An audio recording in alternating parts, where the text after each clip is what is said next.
بسم الله الرحمن الرحيم الحمد لله رب العالمين اللهم صل على سيدنا محمد وعلى آله وصحبه وسلم لله تعالى. Our Prophet sallallahu alayhi wasallam commanded us to abandon envy.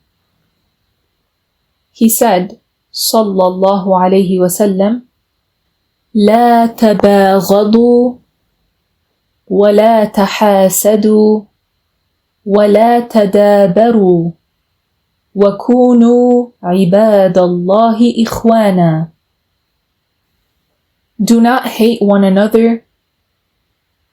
Do not envy one another.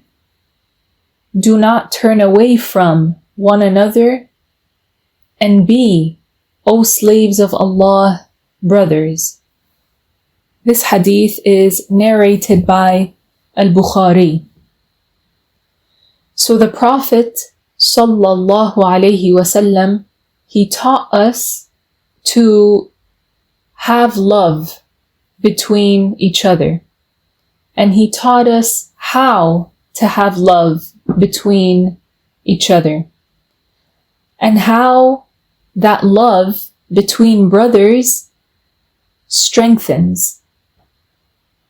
And how the love amongst the believers should be. So he said, sallallahu alayhi wasallam, لا تباغضوا, meaning, do not hate one another. This means, do not harbor hatred toward one another. Do not hate each other. And so the meaning is, do not engage in the causes of hatred. And that is because if believers engage in the causes of hatred, that would lead to hate and hostility amongst them. That is, when people commit sins and transgressions, and so this one envies that one, and this one harbors ill thoughts towards that Muslim. Yani they think ill of their believing brothers and sisters without a right, instead of making excuses for them. Then as a result, problems will arise. And their enmity will increase. However, if they abandon the causes of hatred, love would be established amongst them. So he, sallallahu alayhi wasallam, said, وَلَا تَحَاسَدُوا, and do not envy one another. Meaning, let the believer rejoice at the endowment of his believing brother or sister. So if I see my brother with a blessing, with an endowment, then I should be genuinely happy for him. Just as I love for him to be genuinely happy for me when I have an endowment. Doesn't each of us love for others to be happy for us if we were granted an endowment? Yani, wouldn't we love that? Doesn't this please the heart, knowing that another Muslim, yani, is genuinely and sincerely happy for our endowment? We would. This is something that makes us happy. And just like it makes us happy, it makes others happy. The Prophet sallallahu alayhi wasallam also said, وَلَا تَدَابَرُوا. It means, and do not turn away from one another. Meaning, do not have estrangement between you. And estrangement is when each person turns his back on his brother, such that he turns away when he sees him, like he physically turns away. And this is something that happens amongst many people nowadays. A person would see his brother or sister in Islam and he turns away from him, or she turns away from her, for example. They give them their back. They act like they didn't see them, and they turn away. Like those, for example, who would be walking on the road outside, or in the mall, or something like that, in a shopping center, and they see their Muslim brother at the end of the road, for example. So what do? They cross to the other side of the street because they want to avoid him. So our Prophet sallallahu alaihi wasallam, he forbade us from having these characteristics. He told us not to be people who do these things. So he said, وَلَا تَدَابَرُوا وَكُونُوا عِبَادَ اللَّهِ إِخْوَانًا.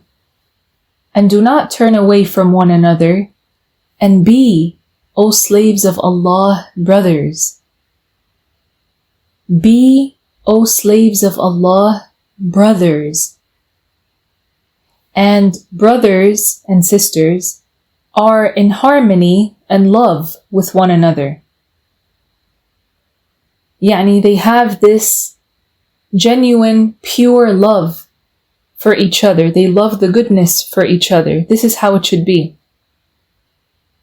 So the Prophet sallallahu alaihi wasallam is reminding us that we are brothers and sisters in religion.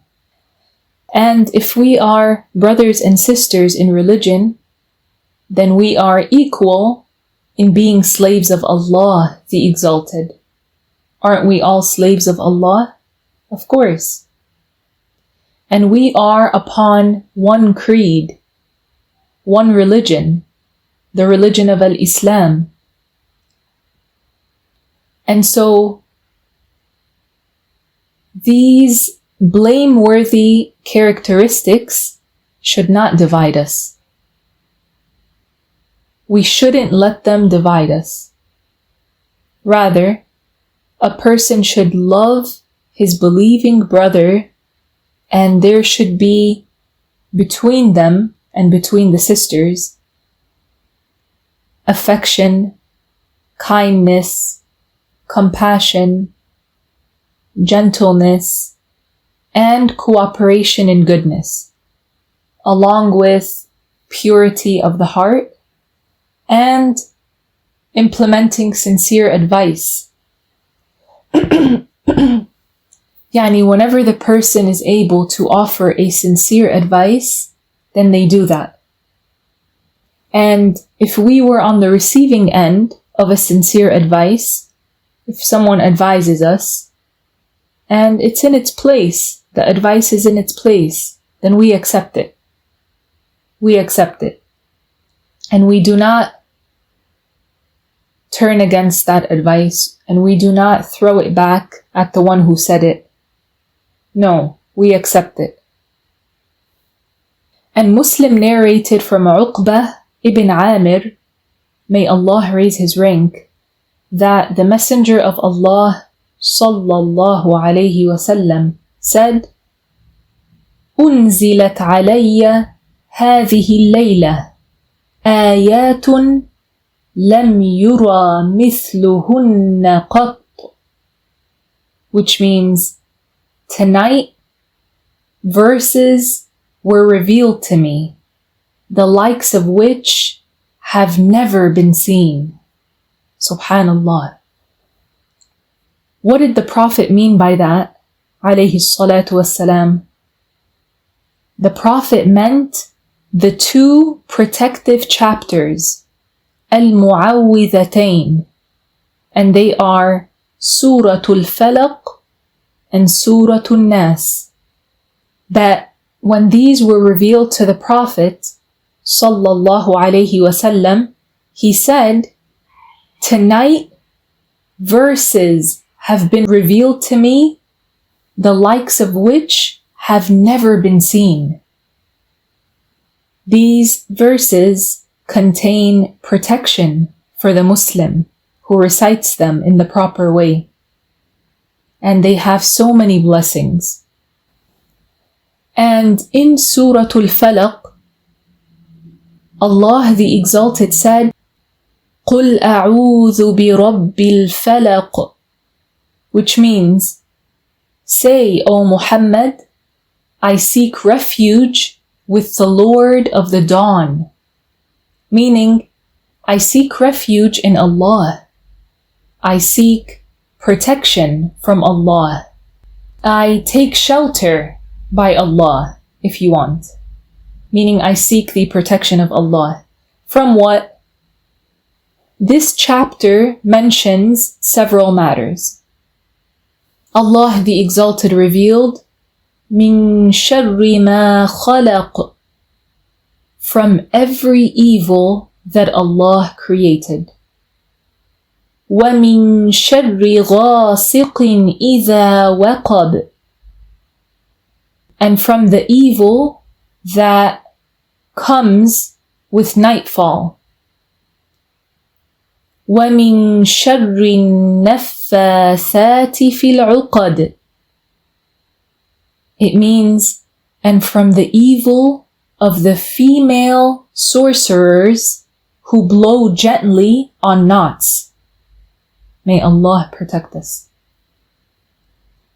And in the last verse of this chapter, which you all know, of course, it is mentioned, وَمِن شَرِّ حَاسِدٍ إِذَا حَسَدَ, which means, and from the evil of the envious one who reveals his envy. So what does this verse mean? مِن شَرِّ حَاسِدٍ إِذَا حَسَدَ, and from the evil of the envious one who reveals his envy. That is, from the evil of the envier when he manifests his envy, when he makes that apparent. So a believer should recite this chapter, Surah Al-Falaq, as well as Surah Al-Nas, 𝗲𝗲𝗃𝗁𝗃, and all other supplications for protection in the morning and in the evening.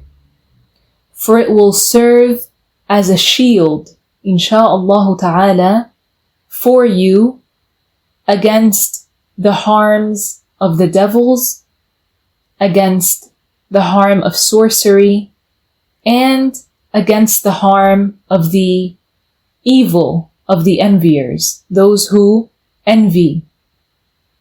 May Allah the Exalted protect us from all of these evils. Allahumma ameen.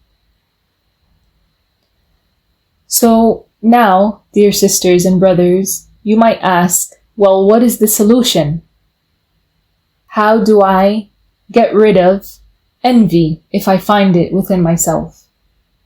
If I see my brother or sister with a blessing, with an endowment, and I feel distress within myself, I feel a tightness in my chest, I feel that I wish this blessing were mine. So what should I do to rid myself of that? We talked about in the last class that if the person has this feeling but they don't act upon it to try to make that other Muslim lose that endowment, they don't do that, and they don't have the firm intention to do that, then they don't fall into a sin. But they would still be affected by having this feeling. So what can they do to get rid of that feeling? So we say to this person, first, reflect on the blessings and endowments of Allah upon you. For indeed, Allah the Exalted has bestowed upon us great endowments. Subhanallah. Every one of us is gathered here tonight, and we can hear Alhamdulillahi ta'ala, and we are listening to this lesson, and not everyone can hear. And this is just one endowment out of many endowments that we have. And this is why our beloved Prophet Muhammad sallallahu alayhi wasallam guided us to this. He said, sallallahu alayhi wasallam, إِذَا نَظَرَ أَحَدُكُمْ إِلَى مَنْ هُوَ فَوْقَهُ فِي الْمَالِ وَالْخَلْقِ فَلْيَنْظُرْ إِلَى مَنْ هُوَ دُونَهُ فَإِنَّهُ أَحْرَى أَلَّا يَزْدَرِيَ نِعْمَةَ اللَّهِ عَلَيْهِ. Which means, if one of you looks at someone who is above him in wealth or appearance, then let him look at one who is below him, one who has less than him. For that is more appropriate, so that he does not think little of the endowment of Allah upon him. Because you don't want to think little of the endowment of Allah upon you. Just because you saw someone that has more money than you, for example, or they have physical attributes or physical strength, let's say, that you don't have, for example, or something else. You don't want to look at that and then it makes you feel as if what Allah gave you is not much at all.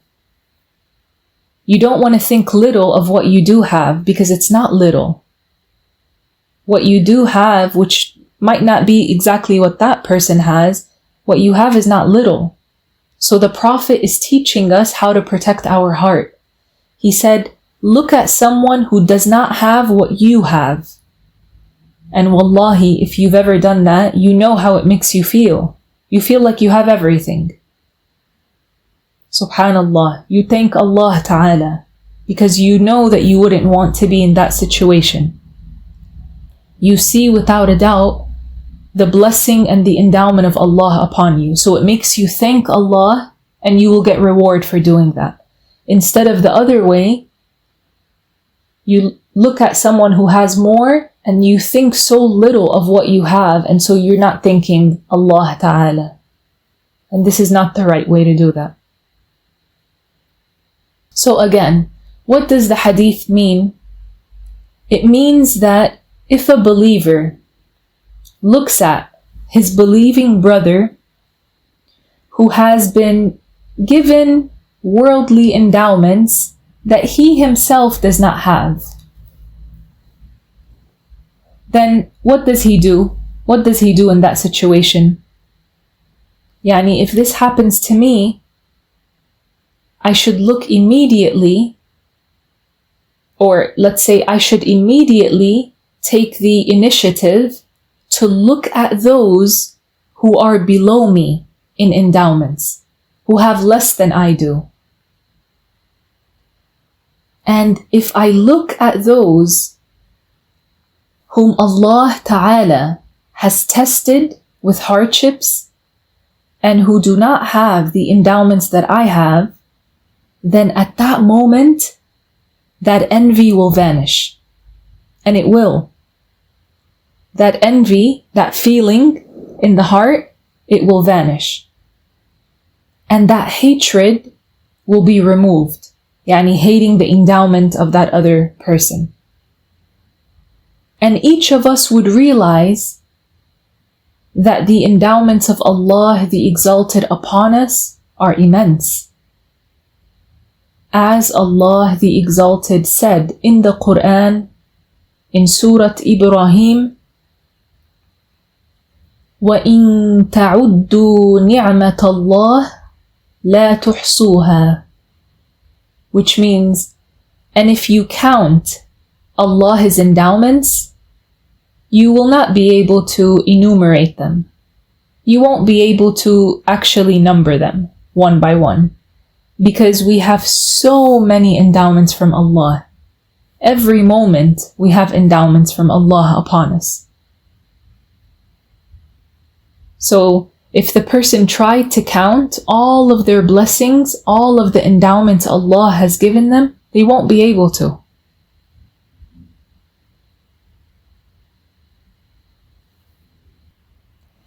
We also mentioned yesterday that one should be content with what Allah the Exalted has given them.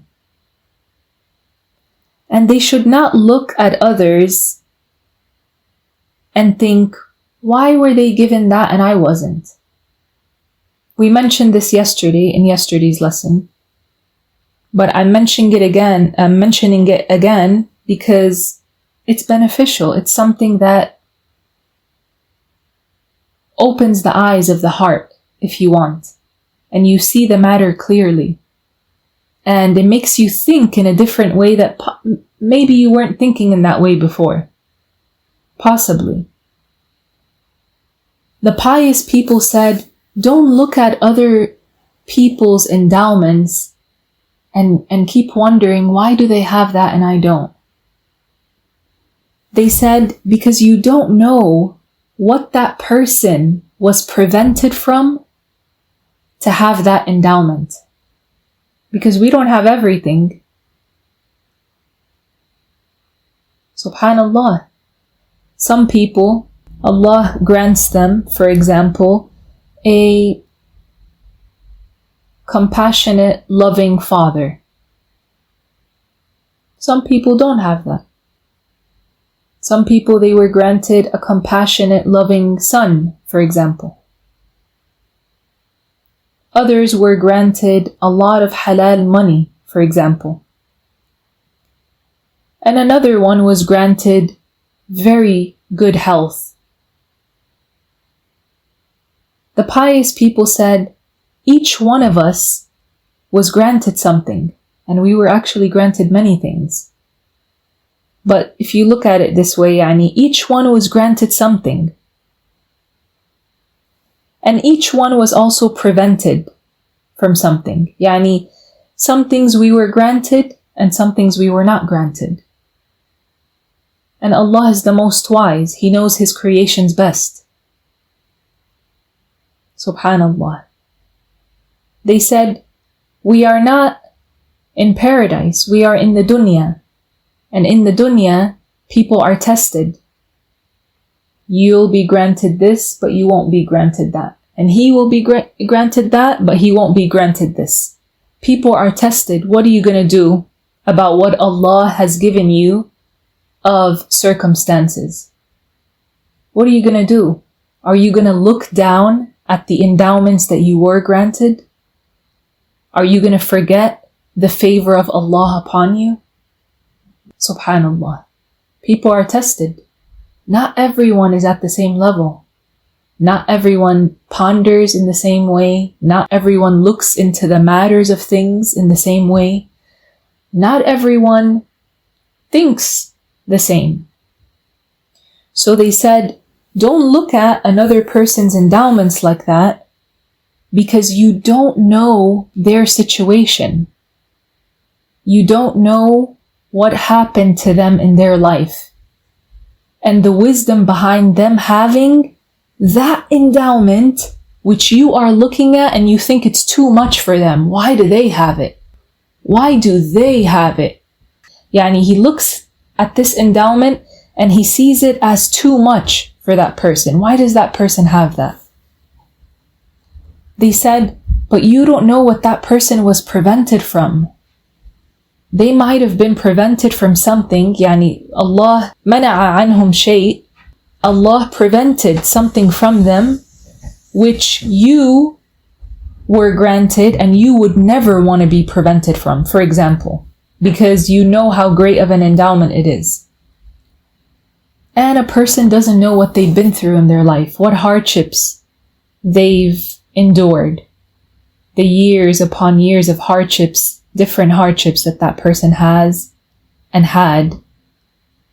And then Allah Ta'ala, out of His wisdom and His knowledge, He gave them something. And then another person would just come and look for a moment. He doesn't know their backstory. He doesn't know anything about them. Doesn't know all that they've been through to get to this point. And he just looks and thinks, why do they have that? And he sees it as too much for that person to have. This is not the way that a Muslim should be. We wouldn't like for someone to do that to us. That's why when a person at times says something like this to someone, they reply back, you don't know my story. You don't know what has happened to me. You don't know what I've been through to get to this point. You only see the end result. Subhanallah. And Al-Imam An-Nawawi said in his book Al-Majmu', the way to avoid envy, Al-Hasad, is to know that Allah creates everything for a wisdom. And that particular merit or endowment that Allah endowed upon that person, it has a wisdom behind it. Even if one does not know that wisdom, and even if one does not see that wisdom, there's a wisdom behind everything, without a doubt. But we are tested. He said, so do not object nor hate that which Allah created for a wisdom. So let each of us be amongst the grateful ones, the content ones, and the believing patient ones. For these are the traits that Allah the Exalted accepts and His believing slave and messenger Muhammad ﷺ loves. And the Prophet ﷺ also taught us to say, Allahumma ما أصبح بي من نعمة أو بأحد من خلقك فمنك وحدك لا شريك لك فلك الحمد ولك الشكر. He said, O Allah, whatever endowment has come to me or to anyone of your creation this morning, then it is from you alone. You have no partner. So for you is all praise, and to you is all thanks. The Prophet ﷺ, he taught us to say this supplication in the morning. Allahumma ma asbaha bi min ni'mah aw bi ahadin min khalqik famink wahdaka la sharika lak فَلَكَ الْحَمْدُ وَلَكَ الشُّكْرُ. Imagine if a person said that every day and they're thinking about the meaning. Wouldn't that have an effect in their heart after a while? It would, right? Because anything that you do a lot of, it'll have an effect on you. And this is something that any person who seeks more goodness will use to their advantage. You know that the more you do something, the easier it becomes and the better you understand its ins and outs, and the firmer it will be in your heart. The effects of that thing will be more lasting. And so if a person thinks like that, then they try to increase in whatever they want a result of. Yani, you want such and such, then do this many times, and insha'Allah ta'ala, it will have an effect, and that effect will keep getting stronger. So with this, a slave becomes amongst the grateful and thankful ones to Allah ta'ala. and amongst those who praise Allah, and amongst those who are content with what Allah Ta'ala has given them from His generosity. And all praise is due to Allah for all of the blessings and endowments He gives without being obligated to give us anything. All praise is due to Allah who has bestowed upon us countless blessings that we cannot enumerate. And Allah the Exalted knows best. سبحانك اللهم وبحمدك أشهد أن لا إله إلا أنت أستغفرك وأتوب إليك.